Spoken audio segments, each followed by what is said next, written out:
Hello, I'm the Toycat, and welcome back to the video. Today I'm here in my Let's Play world, which you might recognise from my Updated Adventures Let's Play. It's every single Monday, and it's in this world, which is, by the way, more than 4 years old now, which is the key part of where I wanted to take this video, because having a world for more than 4 years means that there are some mistakes I made a long time back that kind of haunt me to this day and make me go, oh, I wish I'd done that differently, and I figured, why not go through some of those big regrets, so that if you start a world today, you can maybe avoid some of them for the future, or so maybe you can just be like, aha, I didn't make the same mistakes Toycat made, and therefore I'm the best. Whichever way you want to look at today's video, I hope you all do enjoy it. If you do like it, let me know, because it helps out the channel and lets know you do like seeing some big mistakes and regrets and stuff like that. But with that said, let's get straight into it, shall we? And let's start with the first one here, which has nothing to do with the desert I've entirely just turned into torches. But yeah, it's actually to do with the museum that you might see every now and then. Or in fact, you probably don't know it's a museum because it mostly just looks like this giant, like half-complete building. Because honestly, that's what it is. Because my first big regret when it comes to, I guess, really any kind of build is, basically only half doing a build. Like having this grand idea for a build and then getting halfway through and this, you're kind of stopping it. And the reason that this is a big regret is because really what you should do when you have a big idea for a building is try out some of it. Either, do it in creative if you have to, but, try out some of the idea and see, like, does this actually fit what I'm thinking? Because if you just start building it and assume, yep, I'll totally want a 100 by 100 museum, then you make this really awful pattern, which again, in my head it worked, but it's brick, cobblestone, birch, and then oak. It just looks horrendous, and it means that now I either have to complete this, which means I have to work for ages on something I really don't like, or I have to destroy the whole thing, which means spending a lot of time just to remove something from the world. So the conclusion I've ended up with is just, why don't I do neither of those things? And that's what you can see has actually been done here. It's a pretty awful compromise, and as you can see, it's not so great. But yeah, this is my museum. It was a cool enough idea. I really like, the concept, but yeah, I should have done a little bit of it, like seen the wall, looked at it, and been like, is this something I want this big? And I did. So yeah, my first big regret is not planning something all the way through, or not actually, testing it and just going all the way in, because then you end up with this. And by the way, just as a small aside, what even is that? Why did I think that was a good idea? I don't know the answer to any of these questions,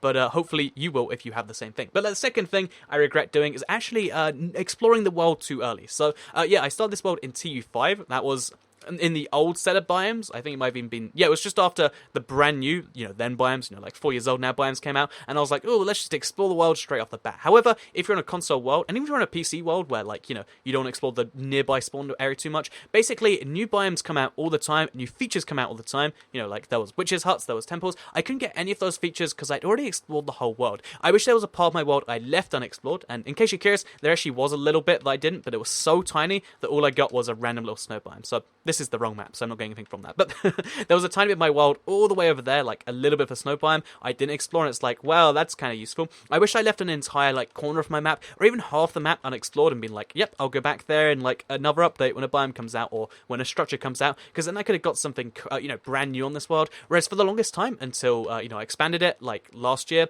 I just had all these old biomes, which, by the way, they don't even match what they actually meant to be. Like, that used to be a desert, and now it's nothing. Just weird stuff like that. I wish I hadn't explored the whole world at once, and if there's one tip I can give for anyone starting a new world, it's try to leave some of it unexplored, because otherwise you'll be like Toycat, being regretful forever, and no one wants to regret anything, right? But yeah, maybe you do want to regret things, but then my next point would have to be, rather than just exploring the world so fast, would probably be picking a better seed. So, exploring the world is kind of like, it's kind of a bad thing, because you might only leave it explored, but if I had just picked a good seed, that would have been an issue, because, yeah, basically, this was long before I cared about seeds, and, there's something to be said for just going with a random seed. You get a cool world that is going to be, like, entirely fresh, and it could be anything. However, if you're starting a world you want for years and years and years, you might regret that somewhere down the line. So I wish I, found a good seed for what was then T5. Again, that was when the update had just come out that day, so I guess I couldn't have, but I wish there was some way for me to get a seed which had mushrooms on it, because, yeah, guess what? Fun fact, there's never going to be mushrooms on this whole map, because they're one of the, packed ice, mushrooms, and there's a few other features where if you don't have the biome, you can never get that type of thing. Each of the trees, though they're, found usually somewhere, there's a few things which you need to have somewhere in your world, and I wish I'd, actually picked a better one, or, looked, or, I don't know, I guess they weren't even out till T7, but I wish there was some way for me to have mushrooms, and I guess that's kind of a continuation of point number 2. So, yeah, picking a good seed and not exploring some of it until the good stuff came out, that's something, I guess, that's always going to be important, because it's always going to be brand new biomes and brand new features. It might take years till the next set of new biomes, but there always will be some, and if you can avoid exploring some part of your world, why not do it? So, yeah, the fourth biggest regret I have in Minecraft is probably going to be my animal farm over here. So I don't know if you guys probably don't see this too much besides the texture pack videos, but yeah, I used to have an animal farm here that was for pigs, cows, and sheep, and then eventually I decided, why don't we just make it all sheep? So twice now this has happened, and I still haven't fixed this, and I regret it, but I'm still not doing anything about it. Basically, because all I have here is just, you know, like, as you can see, it's a really low security animal farm. Like, all it takes is either a jump from here, or they can just spawn in there because it's grass down there. Whenever I had a sheep farm, one wolf would spawn in there. That's all it took. One dog, and oh, suddenly the entire sheep farm's gone. Because if it happens when you're nowhere nearby it, you can't stop a sheep, you know, a wolf just going through and murdering your entire stock. So yeah, several times now I've just lost the entire sheep farm, which is, at this point, I've just said, you know what, let's move on to cows. Nothing can kill cows.